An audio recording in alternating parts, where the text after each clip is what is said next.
ನಡು ದಪ್ಪಿದ್ರೆ ಎಂತ ಮಸೂರ ಅಂತಾರ ಅದಕ್ಕೆ? ಮಸೂರ ನಡು ದಪ್ಪಿದ್ರೆ ಏನಂತ ಹೇಳಿದ್ ನಾನು, ಪೀನ ಮಸೂರ ಅಂತ ಹೇಳಿ. ಕರೆಕ್ಟಾ? ಮಧ್ಯದಲ್ಲಿ ದಪ್ಪ ಇದ್ರೆ ಅದನ್ನ ಪೀನ ಮಸೂರ ಅಂತಾರೆ ಹೇಳಿದ್ ನಾನು. ದಪ್ಪ ತುದಿಯಲ್ಲಿ ದಪ್ಪ ಇದ್ರೆ ಅದಕ್ಕೆ ನಿಮ್ನ ಮಸೂರ ಅಂತ ಹೇಳಿ ಕರಿತಾರ ಅನ್ನೋದನ್ನ ಹೇಳಿ.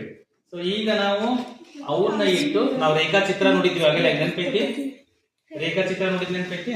ಸೊ ಈಗ ಅದನ್ನೇ ಈಗ ನಾವು ಬಳಸಿ ಇಲ್ಲಿ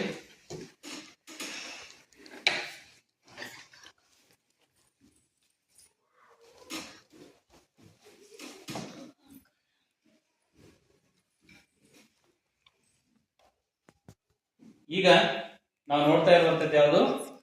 ಪೀನ ಮಸೂರದ ಬಗ್ಗೆ ನೋಡ್ತಾ ಇದ್ದೀವಿ ನಾವು. ಪೀನ ಮಸೂರದಲ್ಲಿ ಪ್ರತಿಬಿಂಬ ಹೇಗೆ ಕಾಣುತ್ತಾ, ಎಲ್ಲಿ ನಮಗೆ ಪ್ರತಿಬಿಂಬ ಸಿಗುತ್ತೆ ನೆನ್ಪು ಮಾಡ್ಕೊಂಡ್ರೆ ನಾನು ಹೇಳಿದ್ದನ್ನ.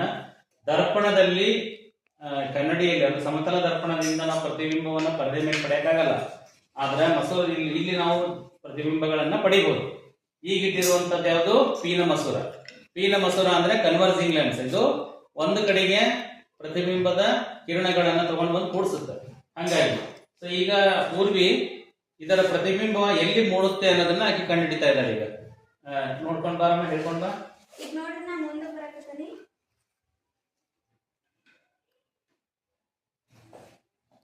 ಇಲ್ಲ, ಕ್ಲಿಯರ್ ಇಲ್ಲ. ಸ್ವಲ್ಪ ಸ್ವಲ್ಪ ಮುಂದಕ್ಕಿನ್ನ ಸ್ವಲ್ಪ. ಓಕೆ, ಇಲ್ಲಿ ನಮ್ಗೆ ಸ್ಪಷ್ಟವಾಗಿರುವಂತಹ ಇದರದ್ದು ಪ್ರತಿಬಿಂಬ ಸಿಗ್ತಾ ಇದೆ. ಯಾವ್ದು ಇದು? ಪೀನ ಮಸೂರದ ಪ್ರತಿಬಿಂಬ ನಮಗೆ ಸಿಗ್ತಾ ಇದೆ. ಈಗ ನಾವು ಪರದೆಯ ಮೇಲೆ ಪ್ರತಿಬಿಂಬವನ್ನ ಪಡೀತಾ ಇದ್ದೀವಿ. ಇದು ಮಿಥ್ಯ ಪ್ರತಿಬಿಂಬ. ಯಾವಾಗಲೂ ಮಿಥ್ಯ ಪ್ರತಿಬಿಂಬ ನೀವು ನೋಡಬಹುದಲ್ಲಿ ತಲೆ ಕೆಳಗಾಗಿ ಐತಿ. ಇಲ್ಲಿ ಮೇಣಬತ್ತಿ ಸೀದಾ ಇದ್ರಲ್ಲಿ ಏನಾಗಿದೆ? ಉಲ್ಟಾ ನಮಗೆ ಕಾಣ್ತಾ ಇದೆ. ಹೌದಾ ಇಲ್ಲ? ಉಲ್ಟಾ ನಮಗೆ ಪ್ರತಿಬಿಂಬ ಕಾಣ್ತಾ ಇದೆ. ಮಿಥ್ಯ ಪ್ರತಿಬಿಂಬ ಯಾವಾಗಲೂ ತಲೆ ಕೆಳಗಾಗಿರ್ತಿ, ಯಾವಾಗಲೂ ತಲೆ ಕೆಳಗಾಗಿನ ನಮಗ ಕಂಡು ಬರ್ತೈತಿ ಅನ್ನೋದನ್ನ ಸಹಿತ ನಾವು ನೋಡ್ತಾ ಬರ್ತೀವಿ. ಓಕೆ, ಈಗ ನಿಮ್ನ ಮಸೂರದಲ್ಲಿ ನಾವು ಪ್ರತಿಬಿಂಬ ಎಲ್ಲಿ ಸಿಗುತ್ತೆ ಅನ್ನೋದನ್ನ ನಾವು ನೋಡ್ತಾ ಹೋಗ್ತೀವಿ. ನೀವು ನೋಡಿದ್ರಿ, ಪೀನ ಮಸೂರ ಇದ್ದಾಗ ವಸ್ತು ಈ ಕಡೆ ಇದ್ದಾಗ ಪ್ರತಿಬಿಂಬ ನಮ್ಗೆ ಈ ಕಡೆ ಸಿಕ್ಕಿತ್ತು. ಬಲಭಾಗದಲ್ಲಿ ನಮಗೆ ವಸ್ತು ಇದ್ರೆ ಎಡಭಾಗದಲ್ಲಿ ಪ್ರತಿಬಿಂಬ ಸಿಕ್ಕಿತ್ತು.